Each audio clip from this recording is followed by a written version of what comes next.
ગોર બાપાએ બરાબર શામળિયાના હાથમાં શ્રીફળ જલાવી દીધું. આવીને કીધું કે શ્રીફળ આપી આવ્યો છું. ક્યાં? જુનાગઢમાં. કોના ઘરે? નાગર નરસૈયાની ઘરે. હે? નરસિંહ મહેતાની ઘરે તમે શ્રીફળ આપ્યું?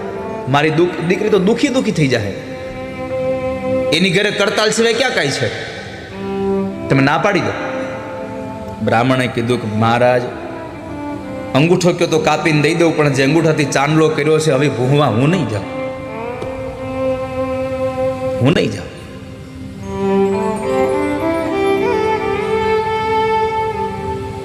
દીકરીના બાપે કીધું એક કામ કરો, તમે ના પાડવા ન જાઓ તો કઈ નહીં, એક ચિઠ્ઠી તો મારી દઈ આવો. આ ચિઠ્ઠી દઈ આવો, લાવો. વેવાઈએ ચિઠ્ઠી લખી દીધી. ચિઠ્ઠીમાં લખ્યું હતું કે વેવાઈને માલુમ થાય કે જાન લઈને આવો ત્યારે પૂરા 1000 માણસની જાન લાવજો, હાથી ને ઘોડા લઈને આવજો, અને જો આવી રીતની જાન લઈને આવવાની તમારી તૈયારી ન હોય તો જાન લઈને આવતા જ નહીં. કાગળિયો વાળ્યો, ઉપર લખ્યું જે જગ્યાએ એડ્રેસ લખવાનું હતું ત્યાં જય શ્રી કૃષ્ણ.